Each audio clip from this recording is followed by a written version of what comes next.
You know what I mean? So sometimes you've got to get people to see that and reframe it. The next one is they can buy, they came to buy, they will buy. You need to hold this with conviction, guys. This will transfer through your sales calls. They can buy, they came to buy, they will buy. You're holding this internally, but you're not projecting sales pressure on them or being salesy, but it's like internal belief that you have so that your inner game is on point. And you believe that every lead is closable. They can buy, they came to buy, they will buy.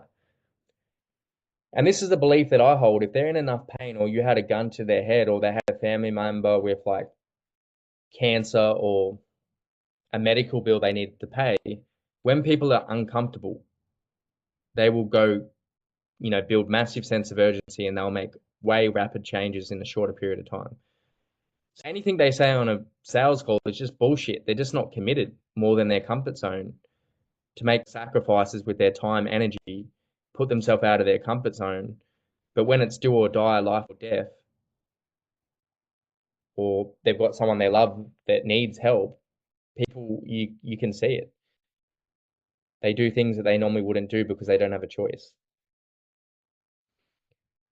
The next one is I know with 100% certainty and belief that everybody that does the work and implements what we offer gets results. So sometimes salespeople or business owners, they have a fear of speaking with conviction or doing good guarantees or selling people really strongly because they don't back their service delivery and what they offer. So my belief in everything that I've ever sold is that as long as someone does the work, they get results. It's 100% success rate for everybody that actually goes through, soaks everything up and does the work. And it's actually true. If you give someone, the calories to follow, the macros, the food to eat, and they plug into MyFitnessPal every day and actually follow it, and they go to the gym and they lift weights and follow your plan 3 times a week and progressively overload, they drink 3 liters of water, they get 7 hours of sleep or more, and they do 10,000 steps a day, they're going to lose weight and put on muscle. It's so simple. And it's the same thing with our program. If you do 20 hours of role play on the scripts, you study my sales calls, you go through our portal 2 times, you take detailed notes, you're on every weekly call live, you ask questions, you get out, you add value to the industry, you network, you start building a personal brand and posting online, or you start connecting with people at sales events and in here, or you outbound DM companies you want to work with, and you have that mentality, I'm going to land a high paying sales role, or I'm going to die trying, you're going to fucking land the role. It's just that some people don't commit and go through everything we teach here. They're not on every call. They don't do the role play reps, and they don't go out there with that sense of urgency. But if you really back yourself in and go through everything we teach, you will be successful, because it's impossible not to, because everything I teach you and tell you to do in this training is everything that I'm doing that has gotten me to this level. So I know that it works because everybody that applies it gets results. It's as simple as that. So you need to build your belief around what you sell and know with 100% certainty that if they do the work, they get results. And if they half-ass it and don't go through everything and don't follow what you teach, then that's their responsibility. But like I say to everybody, if you're somebody that can follow a system and a process, and I say to them, are you someone that can follow a step-by-step process and a system? If we give you a portal, will you go through it? Will you come to 2 weekly calls? Will you role play with other members at least 1 time a day for 30 days? And they're like, yeah, of course, I can do that. Well, I'm like, well, as long as you do that, you're guaranteed success. And can you also commit that you won't quit no matter what you go through, and you'll learn and grow through it? Then that's all you need. As long as you won't quit, you go through everything we teach, you network, collaborate with other people in the industry, get involved, you're going to be successful. And the ones that don't, they just won't. So here are the core sales truths. Learning remote appointment setting and closing is the most important skill for wealth. The only way to fail is to quit.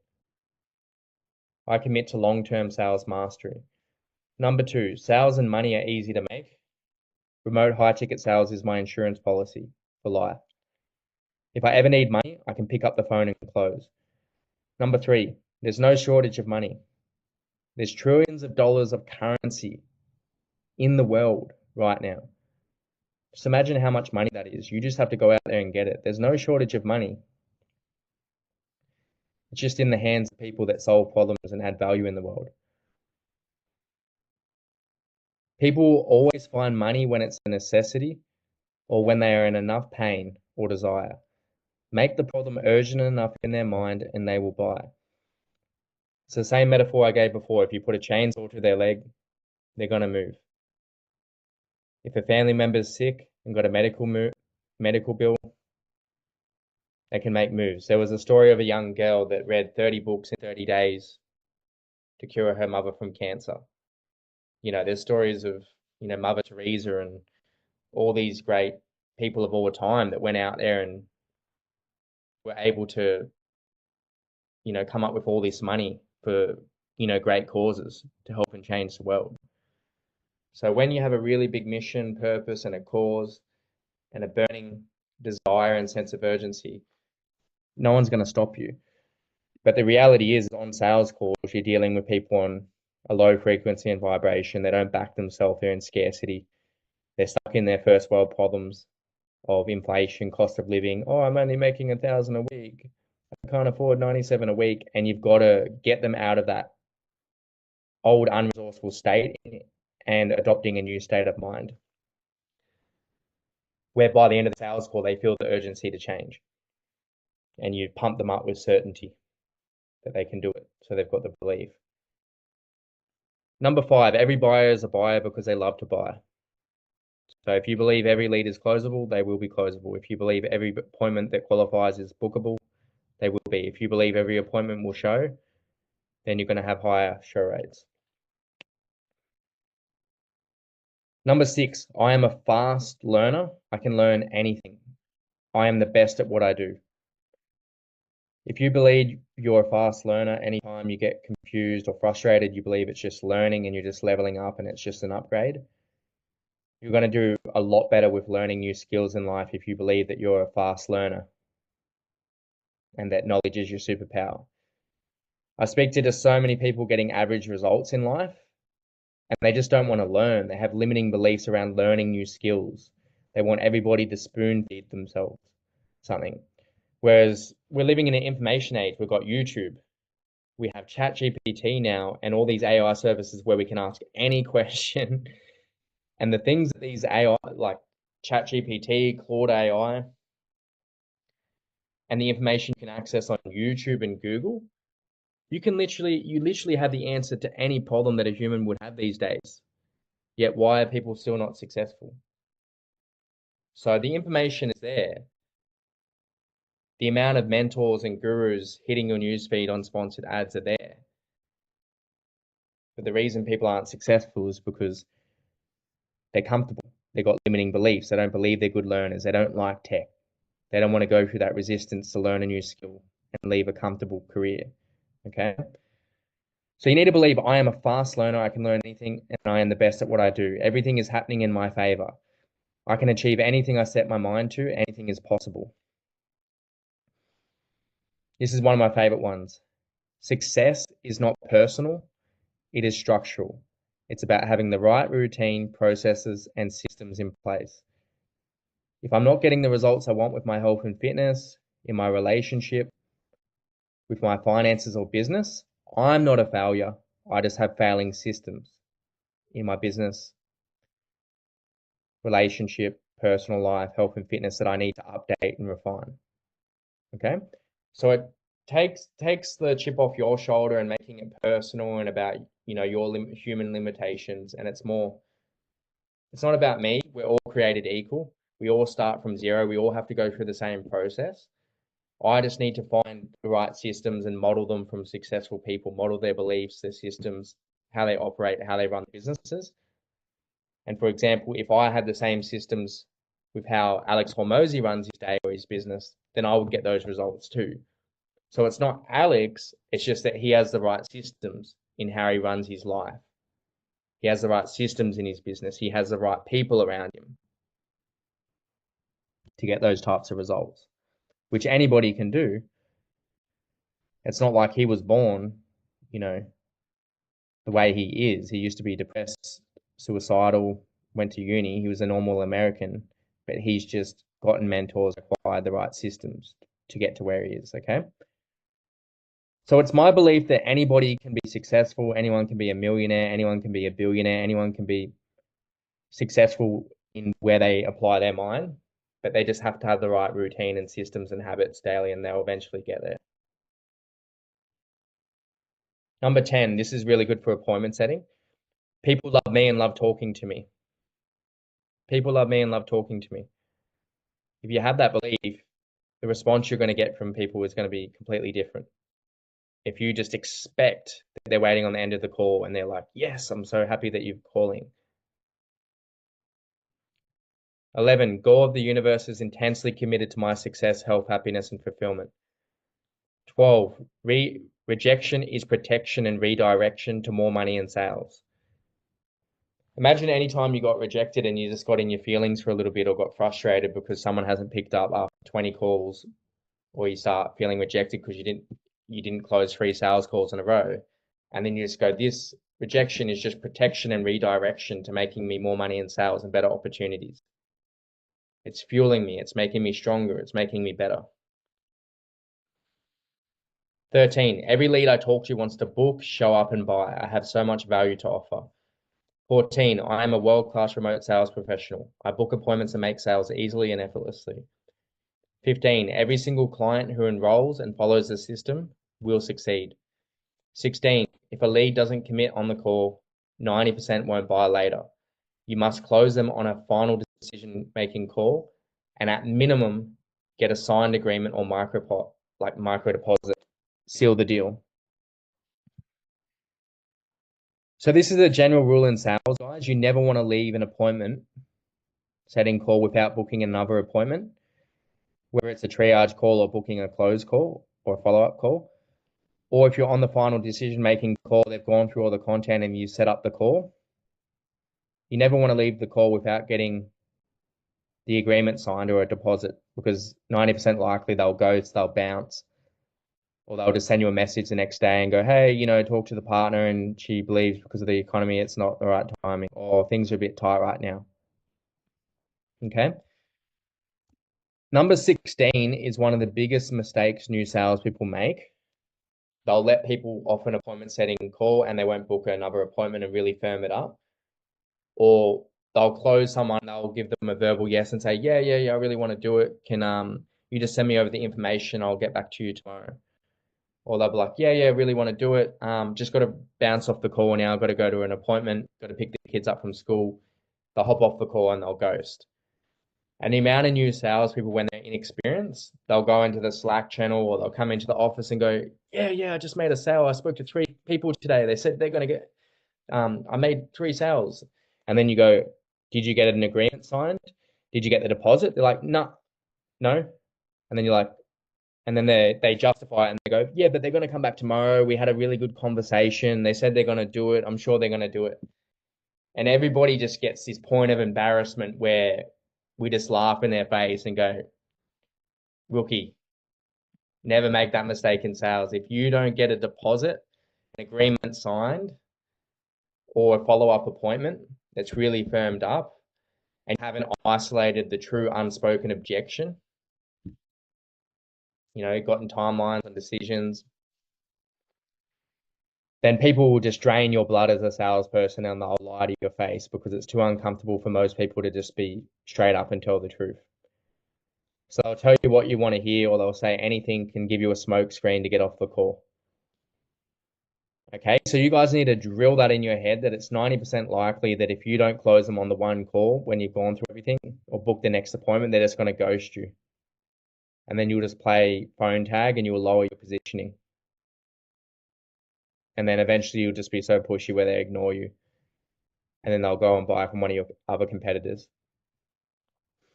And I've seen it before. Some people that made excuses, they didn't have money. And then you see them on Instagram stories and then they've joined some other training in the space. And then you see them inside of some other network or training. So they're closable. It's just you couldn't close them on that call because you couldn't get past their resistance and bullshit. So it's either their fear is bigger than your certainty and truth, or your truth and self-belief on why they should do it is bigger than their fear. It's the Grant Cardone sell or be sold concept.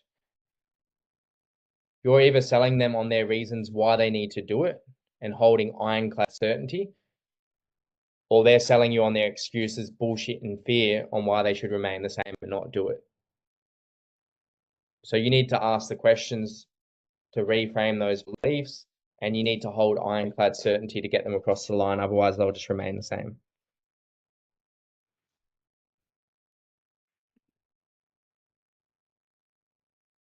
Seventeen, if a lead doesn't buy, it means they see more pain in investing money all the time than staying the same. Your job is to make their current reality more painful than the investment or time invested.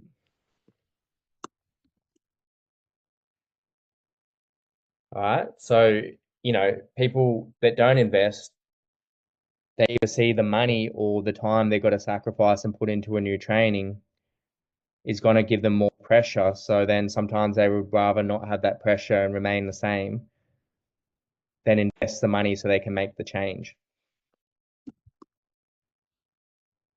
Okay. So we need to build a gap in their mind from where they are now and where they want to be, and ask like costs of inaction questions like, so what happens if you don't change? What happens if you keep dragging this out in another 90 days? Where will you be? Or reframe it and say, look, everybody's got a busy season in life. The truth is, we're always going to be busy in life. But the most successful people during a busy season, they still are able to time block aside 2 hours a day to focus on their goals. So then when it's an easier season and everything's flowing again, it's going to be a non-negotiable that you maintain those standards because you're not making excuses. Okay. So you just got to realize pretty much anything that anyone says on a sales call is just a lie, and it's just a smoke screen as to why they're not going to book another call or they're not going to close. And we haven't been able to drill down and unpack and isolate the true reason why they're not moving forward. 18, the key to handling objections is to eliminate them early with smart questions. If you handle the objections early, like money, time, or information, think about it, logistics, fear, trust, uncertainty, and you pull them up early and smooth them over, then you can just pick out which ones could potentially occur in the close if they have a partner or not, for example. Are they financially qualified? Are they seeming like they're a busy person where there's going to be a time objection? Do they have sense of urgency where it's the right timing? If we tie all those objections down and ask them early, then they won't occur in the close. Okay, so the key to handling objections is to eliminate them before they occur in the close. It's better to talk about them early when it's a conversation and you bring them up first before they bring them up when you've revealed price and now there's a pressure to make a decision. So they get in their head and they start making excuses and giving you stories. 19. If your sincerity is 10 out of 10, certainty is 10 out of 10, and the offer is 10 out of 10, you will close like a machine. So this is coming back to genuine intent. If you're genuine and they feel like you care, you're sincere, it's 10 out of 10 on the call. Your certainty and conviction is 10 out of 10. And the offer is a match to them in terms of they want someone in Australia, you can help them invest in property and you're credible and it syncs up to their needs and pain points, then the offer will be 10 out of 10. Okay. Another sync is if someone wants to learn remote closing, they prefer to work with someone from Australia and they want, support with placement, then that's a match with our training. I'm Australian. They want to learn remote closing. I'm one of the only one that does it, and I help with placement. And they're like, bang, bang, bang. It's everything they need. Okay, that's where you get like product to market fit.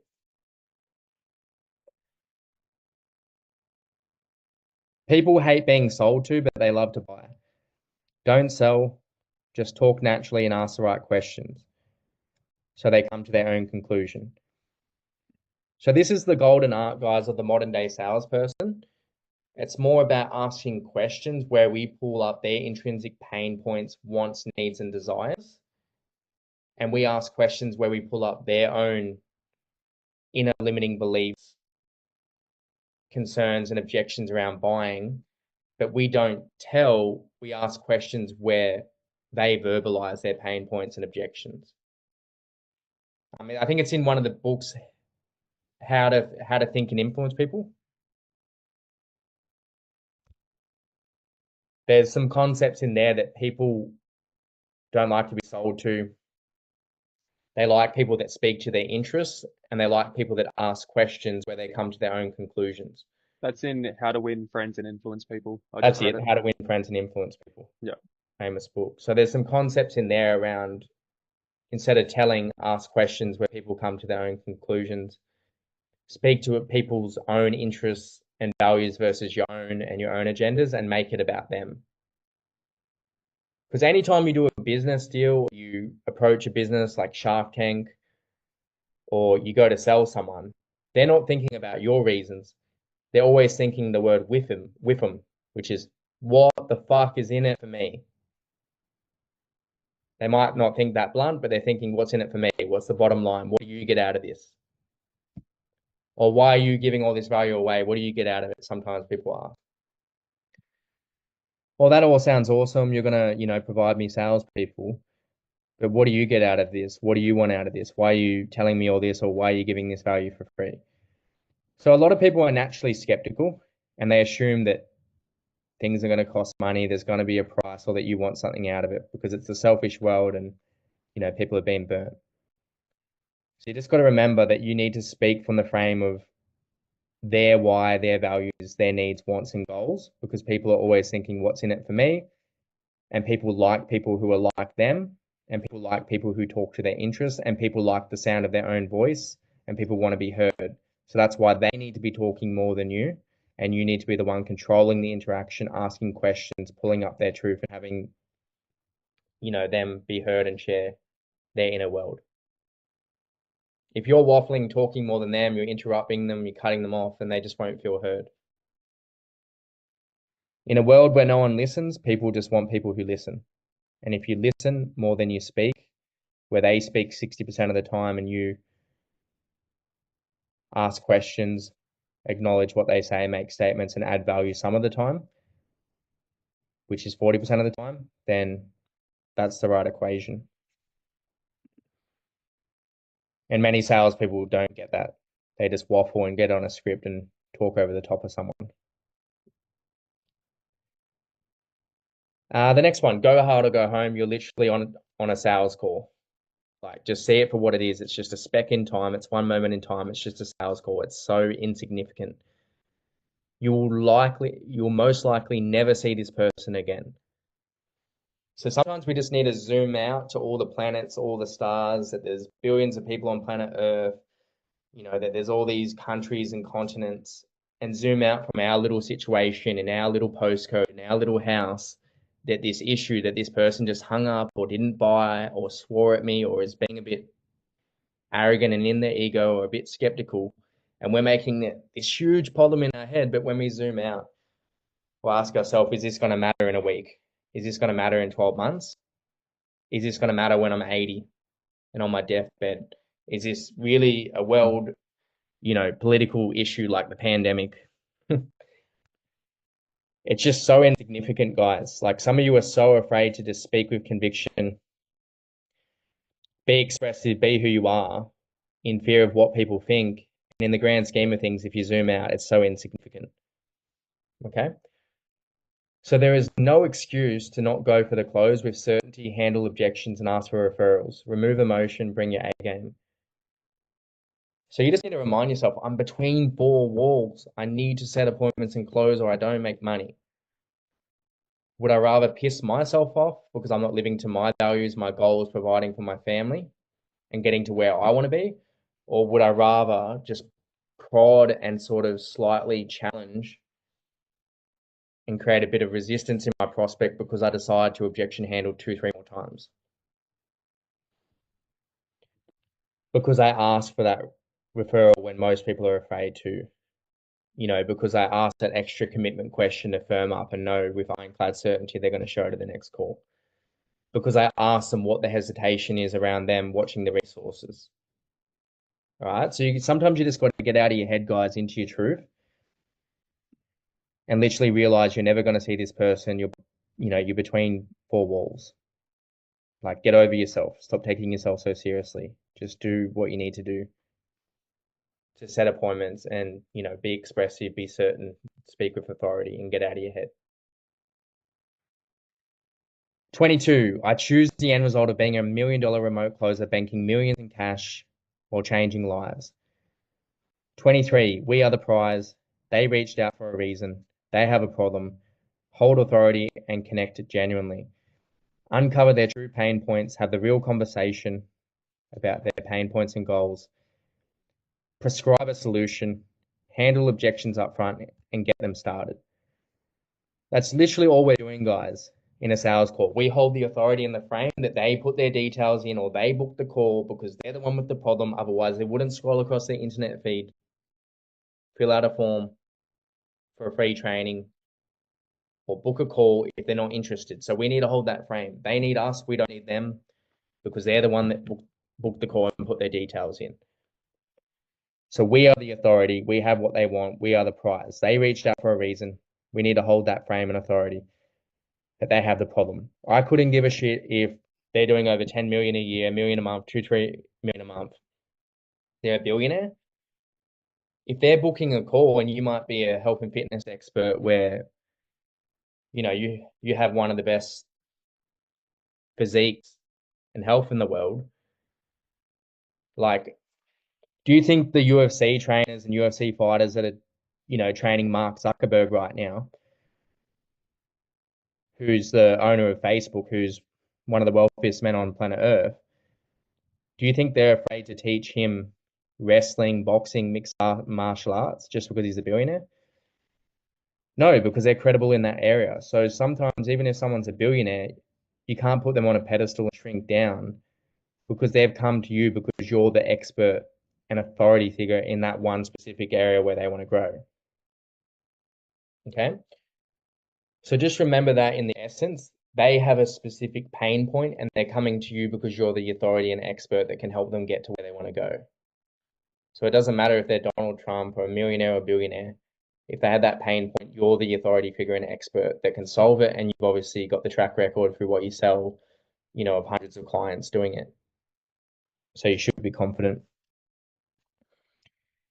24, the key to every sales call is genuine intent and getting to the truth.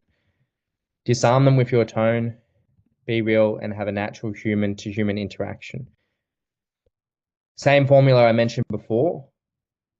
The lead talks 60% of the time, you talk 40% of the time. Ask smart questions, make statements and acknowledge what they just said so they feel heard. Have honest conversations, add value in doses some of the time to add to what they've said and show that you're an authority. Probe deeper where you need to by saying things like, tell me more about that, or I noticed some hesitation, what's behind that? Or can you elaborate more on that? Or I noticed some hesitation there, what's behind that? Or when you say, that you need to think about it, what do you feel is coming up for you? They're all probing questions. That's where we get a chance to go deeper and we get to the truth. Handle concerns early and raise their commitment. In the end, it's your truth versus their truth. It's their fear versus your truth that they should do it. We're holding them to the best version of themselves. So we need to hold them to their higher self, the 10x version that believes they can achieve everything, that can make the millions or make the 150,000 a year as a remote closer. So if they're saying all those things, we need to hold them higher. We need to hold them to that level. And then when they go, oh yeah, but it's $6,000. I can't really afford it right now. The cost of living, the economy. Well, it's like, hold on. Would the version of you that's making 150,000 a year as a remote closer working in Thailand, would he have this same excuse? Or is that their old identity? So that's a chance for us to raise their commitment and get them refocused back on the end result and the identity of who they want to become versus adopting their old beliefs, scarcity, and identity down here. Okay. So a lot of the time why people don't buy, guys, is because we need to hold them higher. We need to raise their standards, their commitment, and give them the right beliefs and views. And, by reframing their inner dialogue and views on things so they actually buy. The lead should always be emotionally invested more than you and speak honestly. I believe most salespeople are having the wrong conversation. They're having a surface level ego conversation. So you need to have the real conversation that is behind their ego, external persona and facade, and all their achievements that they want to rail off and big note to. You need to enter their world with natural curiosity.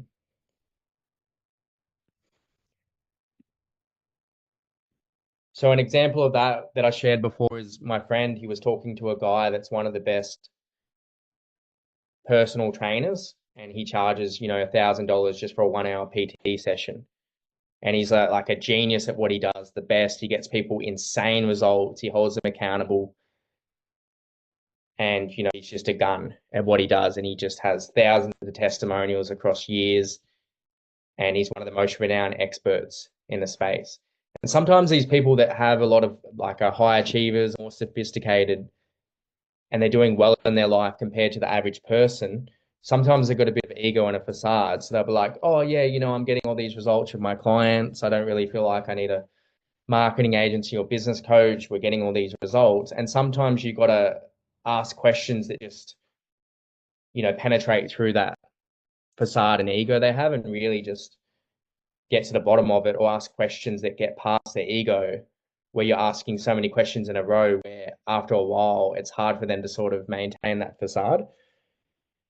So sometimes you've got to be direct with some people and ask a permission question like, hey, James, do you mind if I'm honest with you for a minute?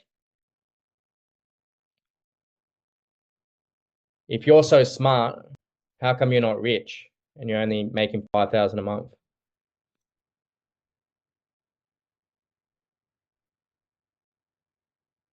So that's sometimes what you can say to someone. Okay, if you're so smart and you're doing this OnlyFans agency, digital marketing agency, you're running a drop shipping business, and you don't think you need our help because you're doing all these things, then why are you only making 10,000 a month and not 150,000 a month like you want to? So sometimes you just need to hit them with the elephant in the room, the uncomfortable truth. But most people are afraid to do that because normally high achievers, sophisticated prospects, they've got a lot of certainty. They speak with a lot of confidence. But when you really decipher their situation, there's a gap. There's something missing. And they've come to that call for that reason. But if you don't really ask those questions, so then why are you here? Yeah, like I get it. I acknowledge, you've got 5 cafes, you've won all these awards. But what brings you to this call? So sometimes when you're selling to business owners and they're really proud of what they're doing, they'll come to a call with this facade and they want to talk about their business because they're really passionate about it and they're doing well. But they're not sharing the truth behind the scenes, that they're barely able to pay payroll, that they're behind on their ATO bill, that they've got all these constraints in their business because they're just showing, the highlight reel. So if you have that assumption with every person, that every person has insecurities, problems, they're only a human just like us, no matter what the external facade is, you sort of start to call a spade, and you start to see that everything online on social media and every business owner has problems. But social media and what they're sharing is more just the small positives versus the truth of their life. So you just need to have that awareness so that you can cut through sometimes people's ego, but you're doing it in a way that's not going to trigger defense in their ego. You know what I mean? You got to do it in a way that opens them up. And that's why I like asking permission questions like, hey, Nick, do you mind if I'm honest with you? Or with my friends when they don't want advice because they don't like to be told, because the male ego, it's easier if you just go, hey, do you want my advice on this? Or hey, do you want some feedback? You know what I mean? Then they're more open to hearing it because they said yes. So you're pacing them into it. Whereas if you just start giving them unsolicited advice, or you just start projecting on them or going, oh well, dude, fucking get it sorted then. The Rock trains twice a day at the gym. Why can't you? Sometimes you'll trigger your friend's ego and then they'll get their pride up, even though that it's true. But then because of the way that you've said it, they're not going to take it on board and listen because you've offended them. You know what I mean? So sometimes your friends just want you to be their friends. They don't want you to just be all commando and coach on them. So sometimes you've got to ask, hey, do you want my advice on this? And they'll be more open to hearing it. And it's the same thing in sales. Hey, do you want feedback on this? Hey, do you mind if I give you advice on this? Or do you mind if I'm honest with you for a second? Or sometimes you just got to prod and nod a little bit. And they're like, oh, yeah, everything's all good in our business. We just need more leads, but it's all right. We've got the solutions. We're sort of implementing them already. And then you go, okay, is that the only thing or is there anything else if you were honest? And you need to have like that slightly skeptical tone. And then that's where people feel like, oh, he's prodding for like a real genuine answer now. And they've got to give you a bit more. So just doing those things sometimes it puts people in the hot seat. And just doing that a little bit, it gets a better answer out of them, a more truthful answer.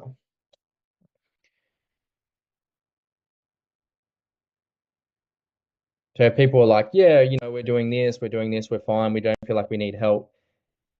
And then you got to say things like, so what brings you to the call? What are you struggling with right now, if you were honest? Or what's one area that you would fix in your business if we could help you? Okay. So that's pretty much it, guys. Final thoughts. You are in control of every sales call and must hold authority where the conversation goes.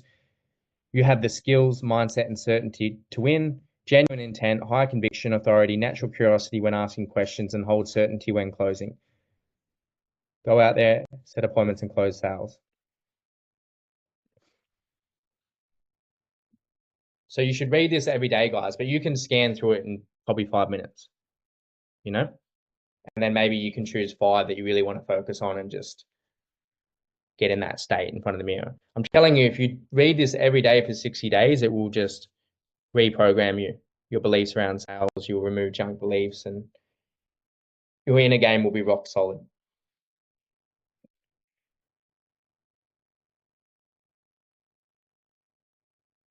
Cool. So which one of that stood out like the most out of the 25? Which one did you feel a shift or you feel like it's going to really help you? Just at the top of the mind, which one? I just like the fact that if you relate back to things being systemized in a process, that you can say to yourself, I don't have to be a guru and I don't have to be so super incredibly skilled. I just have to be prepared to learn and follow and be disciplined and apply myself to a process. And that process, it'll take me forward. Even if that's just one step at a time, I'm still moving forward. Yeah, I agree. Marketing and sales is just following a process. If the process is dialed and refined, you make sales. It's just a machine, and if you can get salespeople that follow the process because you've designed it to an art form where it really hits the pain points and syncs to your ideal avatar, then you'll close sales. Guys, you just can't skip steps. You got to just get yourself into that right belief system, have the right tone, ask the right questions, and get that right flow down, and people will close. It's pretty simple. Who has I another think one? I think one thing for me was just realizing that they've got the problem, you've got the solution. So you're on the pedestal in their eyes. Well, you should be, and that's why you need to have that authoritative tone and just really like think to yourself, you've got the solution. They need you. And that's what's like, yeah, really important. Yeah, and sometimes you need to remind yourself of that. Like we've helped millions of people. Look at all your reviews, your testimonials. Go to your win bank of all your clients and look at that and remind yourself of how many people you've helped or the company you're selling for, and realize when they're giving you a skeptical response, they're making 20,000 a month in their business, and you've helped people get to 100,000 a month, and they're like, oh no, it's all good. We don't need help. Sometimes you can take that at face value and go, oh, they're not interested. They don't need help. But then you think about it and reflect about how many people you've helped and the type of results you can get them, and you're like, that's just bullshit. They're just giving you a knee-jerk reaction early in the process because they haven't gone through your social media, and they're making an uneducated knee-jerk decision when they don't even know everything about what your company does and offer. But new salespeople, they take that at face value when someone says, "Oh, I'm busy, I'm not interested," or, we're fine, we're doing all good in the business. Instead of probing and going, "Oh, that's interesting. I've never met a business owner that doesn't have a problem before. You must be the first." So sometimes you got to get through to people and they'll be taken a bit back because they haven't had anyone